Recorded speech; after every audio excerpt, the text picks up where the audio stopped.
Capital Hoops here. I got a very special guest today, someone that many people watching this probably have never heard of before. And we had to dig through the archives a little bit to pull my man Mike Roberts out. But Mike Roberts has an incredible story and a story that's kind of come to light lately as Cam Ward is in pursuit of Maryland's all-time scoring record. Mike Roberts is the guy who unofficially currently holds that title. And I say unofficially because no one keeps records of Maryland scoring, but there's no one else whose name has ever surfaced. Mike's never heard another name. I've never heard another name. I've talked to a lot of people about this subject over the past 10 years. So I think it's very safe to say that Mike Roberts' 2,611 points is currently the MPSSAA's all-time leader. Mike, tell me a little bit about yourself. I know you're from the Eastern Shore, Pocomoke High School, went on to play at Colgate, but tell us a little bit about who Mike Roberts is, and then we'll get into how all these points were scored. Man, I'm just a natural born hustler, man. I just go and try to outplay anybody, outwork anyone because I'm just like a true competitor. I grew up watching Gerald Croswell playing, who was the guy that I broke his record, and I come to find out he's actually my cousin.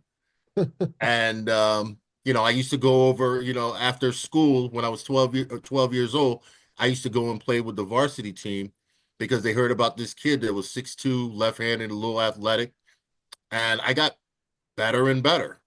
And then I was introduced to Mason Dixon Camp at Mount St. Mary's, and that year I ended up playing with a whole bunch of kids that were going into high school, and I made the all-star team. So I knew it was going to be pretty good. And then I took that manual that they gave us, and got up at 7 in the morning and went through that whole manual all day. And then I would just play like I was playing, like commentating the game, just to distract myself to get even better. So I would go above and beyond to be better than the next person, because Coach Bird used to say, if you're not working, the next guy's out there working harder than you are. Do you want to be number one, or do you want to be number two? And that So, stuck with me. why Pocomoke? Did you always know Pocomoke was where you were going to go? I don't really know the lay of the land on the Eastern Shore like that, but did you have Born and some choice? raised, man. Did you Born and have some? raised. Did you have some choices, or did you know from the jump Pocomoke was the spot? No, I was born and raised in Pocomoke, man. Okay, okay. Yeah. So I knew that's where I wanted to be. Even when I was going into my senior year, I actually played with another team during the summer league because we didn't put a team in, and they were trying to get me to jump ship. There was no way I was gonna jump, man. I was like, Coach Bird and his family were like, my extended family. My heart and soul's with these guys. We all grew up together. So there was no way I was going anywhere else. And what year did you start at Pocomoke? 92. I mean, 88 to 92. Okay, so you started at 88, graduated in 92. Yeah. And the three-point line was around when you played there? It was. I hadn't really gotten that good yet Yeah. shooting threes, but I knocked some down from time to time. But my bread and butter was underneath. I mean, I was strong. a lot of people watching this who are a lot younger than we are don't understand how the three-point line has kind of like transcended basketball over the past 30 years. I mean, people did not shoot threes No, 25 years ago. Like, not at all. I mean, maybe each team would shoot seven or eight a game. Like it was nothing like it is today. So the No, and then you score, got guys that are doing that, 7 or 8 times a game, oh an God, individual. yeah, for sure, for sure. So to score 2,611 points when, I mean, you've told me you were kind of more of an inside player than an outside player. So I'm guessing, you probably didn't make a three every game, maybe, a handful of season. Maybe as you got to your junior and senior year, maybe you shot some Right. more, but it just makes it even that more impressive when, you're not, making five, six threes a game. Um, so you enter Pocomoke High School in '88, and Yeah. first off, did you play any other sports or were you only basketball? No, I actually played the trombone in the marching band. Okay. And Coach Bird was like, "Hey, are we gonna be a musician or are we gonna be a ball player?" So I made my choice. So I basketball was made the the only right choice. basketball was the only sport you played. So what was Pocomoke High School like as a basketball school, like prior to your arrival? Oh man, everybody loved. I mean, it seemed like the whole town came out for all the games, especially if we were playing like Snow Hill or Chrisfield or Stephen Decatur, because they're right in Worcester County. So they're like our arch rivals. So everybody would come out and and their family. So it was nuts. Like you would see people lined up across everywhere. All four corners were packed, man. It was nuts. So the So support was you there, want to be in that kind of environment. no doubt, no doubt. So your freshman year, you're trying out in November, I guess. This is Yeah, 2 months into your freshman year of high school. yeah. What are your expectations like come tryouts your freshman year? Like do you know you're playing varsity? Do you have no idea what's going on? Like where do things stand? 100%. I did not know if I was going to play or not. And Coach Bird just pulled me off to the side one day and he was like, "Look, if you can hit the 15-footer consistently, maybe I'll have you on the varsity team." That night when he told me that, I got my dad to put up a light over the basketball court, and I probably shot about 500 jump shots working on it. It was we're talking about October, November, so it was pretty cold. Yeah. But I wanted to do it. I wanted to get it done. And then next thing you know, I wasn't expecting on starting. I thought I was gonna make it. I wasn't expecting to start. And then when I was starting, we had two seniors, junior, two sophomores, and me. And the two seniors actually, unfortunately had to leave the team. So I became the focal point of the offense. Wow. Wow. Yeah.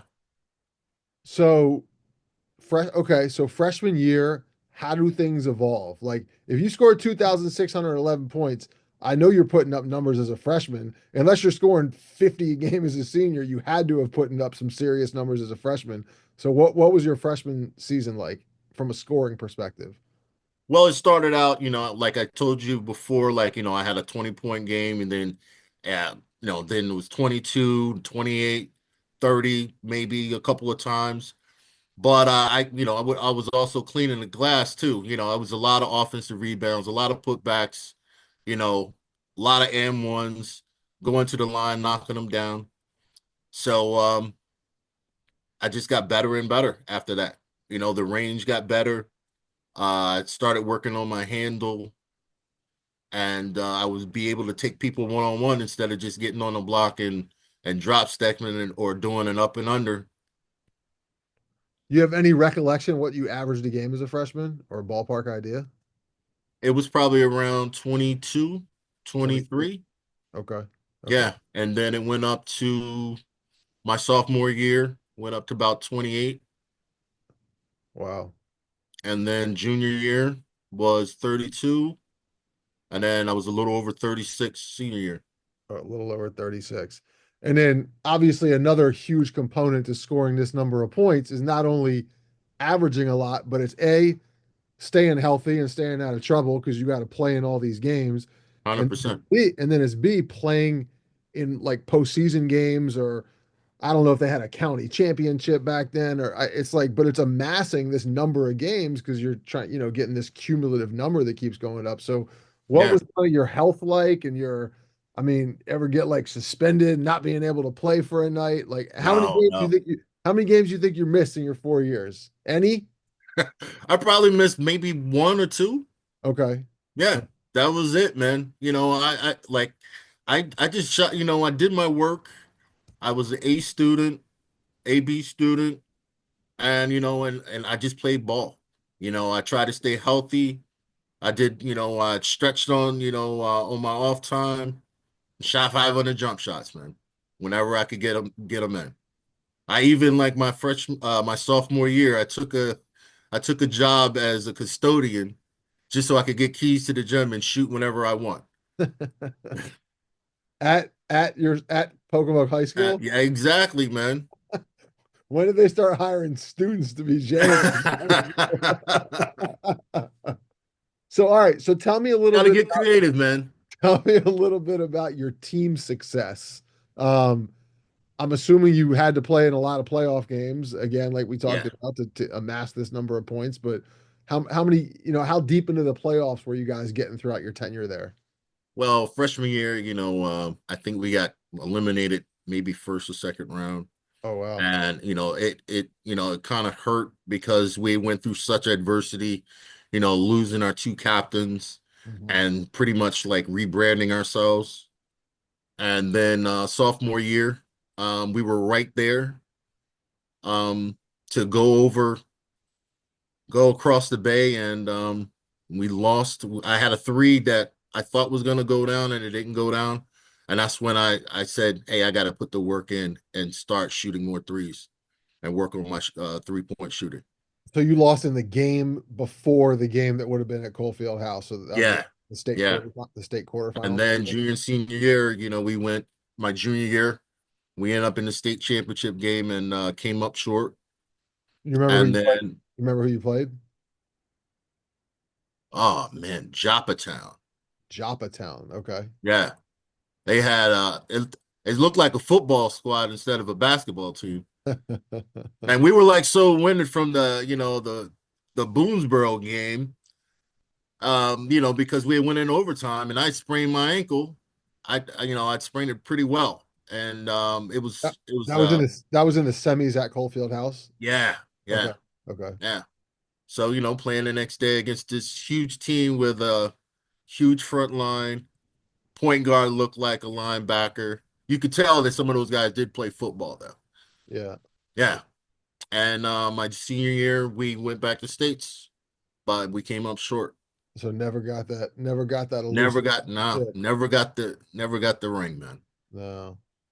So you finished with 2,611 points. I've seen these pictures of the basketball in like the Pocomoke High School trophy area with 26 Yeah, on it. You said something earlier that I was unaware of, but you said you broke your cousin's state record. yeah. How were, how like aware were you as you were scoring all these points that there was like a number that you needed to get to, or did you pass it without even knowing that there was a record? First game, it was the first game of my senior year when I had 45 against Snow Hill. I found out that I passed them. So you passed him their first year of the first game of your First senior game, year. yeah, I had You had 45 in that game. wow. All I saw was red because I couldn't believe, a guy that I grew up with went to play for another team, and he became an arch rival because they were our arch rival, and I Right, just wanted to show out. right, right. So this whole time for these past whatever 35, 40 years, like you've pretty much known that you hold this record. To some, I Yeah, mean, obviously you don't know if someone's passed you, but like no, you were pretty confident that you were the Maryland scoring king this whole time. the whole time. Because like I go down, I'll go down and I keep in touch with people and they tell me who's doing what. And you can find out anything online in this day and age. Almost anything. Almost anything, We, right? we don't know officially who the leading scorer in Maryland is, but everything besides that we can see. Um, so Albert Mooring, another Yeah, Eastern Shore guy who scored yeah, points in bunches, yeah, went to Connecticut. I remember watching him. I think he finished in the 2,500 realm. yeah. Was he ever on your radar of someone who might be chasing you down? Yeah, I heard about him through, like talking to my coach, and he was like, "Hey, this kid's, he's good. This kid can shoot, and he can get on, he can get a shot whenever he wants." He's like, he might come close. I was like, "Oh man," sweated a little bit. I was like, "Hey, I had a nice run, Yeah, but it didn't happen." But I had a great time watching him play at UConn. yeah, yeah, for sure. So what's up with Eastern Shore hoops? I mean, Maryland has, I don't know how many high schools, but the Eastern Shore is a small subset of all the high schools within Maryland. How are the top two scorers in the history of the state both from the Eastern Shore? we're competitors, man. And the thing is everybody like, you go to Maryland basketball camp, and it's all about PG County over there. Yep, yep. Everybody talks about PG County, And but we've Baltimore, got ball players too. and there's And In Baltimore too, but yeah, the yeah, two, Baltimore and yeah, PG for sure. Yep, yeah. And when we would get on that bus to go to Mount St. Mary's, we knew we wanted to learn and improve our games, but at the same time, we wanted to send a message that we got ball players here. yep, Like, I'll never forget when I was a sophomore going into my junior year. I'm playing with the seniors, and I ended up playing in this one-on-one tournament, and I beat this guy. He actually verbally committed to going to Georgia Tech. So everybody was like wondering, like, who's Mike Roberts? Who Because I say wanted, I wanted you to broke send a message. you broke up for a second. You said he was going where? He had verbally committed going to Georgia Tech. Okay, okay. And who was our our speaker after that? It was actually Bobby Cremins. So everybody was wondering like, what's going on here? That's funny. I'm just highly competitive, and I wanted to send a message that there's ball players in the Eastern Shore as well. How often do you go back to the Eastern Shore? You ever pull up to Pocomoke High School and talk to their team or anything like that? No, I just I can't do that because I'm just I've got a lot of family down there. I got a lot of sick relatives, so I go down there just to be with them, be with my mother, my sisters, my nieces and nephews. Yeah. So when I can, I'll pull up and have talk with Coach Bird or some of my friends from high school. But and if I can get to the Governor's Challenge, I'll go down there and that's kind of like a reunion in its own. For sure, for sure. Yeah, I started doing a little bit of work with the Governor's Challenge this year, and that's a great event that really, really highlights Eastern Shore basketball. They do an incredible 100%, man. they do an incredible job of like, not forgetting their roots and Yeah. Shout out to celebrating. Butch Waller, man. He Yep, puts it no, together. no doubt, no doubt, no doubt. Um, so let's talk about present day. There's a young fella named Cam Ward who Yeah. is probably in the, I don't know, somewhere in the 2,300, 2,400 range right now. He's probably got Okay. he's probably got I guess 5 or 6 regular season games left, probably a PG County championship, and they're the defending state champions on the 2A level. Wow. So, and they're a heavy, heavy favorite to win the state championship again this year. So we're looking at like probably 11 games left, and he's probably 200 points behind you, which means he needs to average probably 22 a game to get there, and Yeah. he probably averages 30, 33, 34 a game. So, we're talking right now, and Mike Roberts is the all-time leading scorer, but 2 months from now when we catch up, we might, how's it going to feel when I say I'm talking to Maryland's all-time second leading scorer, Mike Roberts?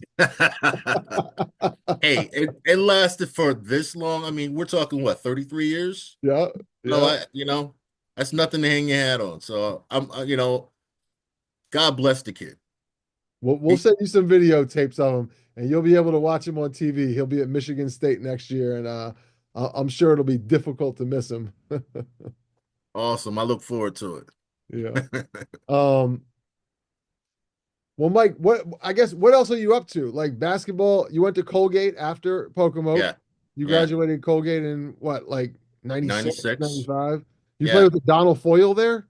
Yes, I did. Yeah. We took Colgate to their first two NCAA tournament appearances, Wow. 95 and 96. Wow, that's impressive. Yeah, I So- had we were playing Kansas the first 95. You're talking Yeah. about Rafe LaFrenz, was that his year? yeah, that's who guarded me, man. I had Oh, six threes wow. on that guy. Wow. He wasn't used to, guarding, I was playing three that in that game. He wasn't used to playing somebody on the perimeter. So I Yeah. just give him a jab step. He jumped back three. And Nice. we started out the game because when we came out, I'll never forget it, man. We're used to playing in front of like 5,000. people. And here we are in the Nutter Center. There's like 25,000 people. And we're feeling the electricity as we're running onto the floor. And they're chanting, toothpaste, toothpaste, toothpaste. Were you the 16? Yeah, we were Yeah. 16. Yeah. Okay. Okay. Yeah. So everybody thought we were just gonna throw a Don on the ball and call it a day. And we came out stroking. I had a couple of threes. Tucker Neal, who's was our all-time leading scorer at Colgate. Great, great shooter, man. Strong guy, uses his body well. And we ended up they had to take a TV timeout, man. They had to take a full timeout. We had them down 15-1 in the beginning of the game. 15-1 against the number Yeah, one seed. Wow. yeah. But, Incredible. of course, they regrouped and came back. Right. But, Right. it was a moral victory for us. What? Point spread was like 32 and a half. We ended up losing by what, 20 some? Yeah. It's all good. Yeah. And then we played UConn my senior year when Ray Allen came out. Oh, wow. Yeah, that was a competitive game.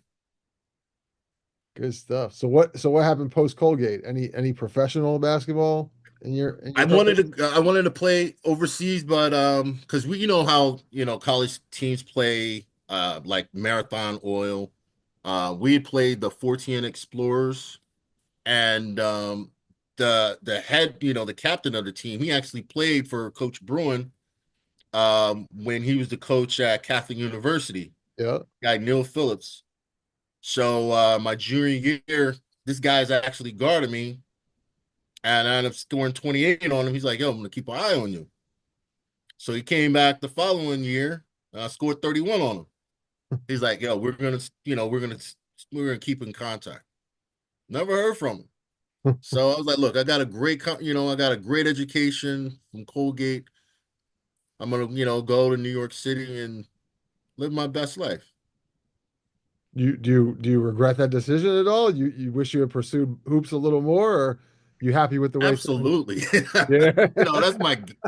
That's my passion, man. If I can make money doing what I love to do, Right, right, right. yeah, Yeah, no question.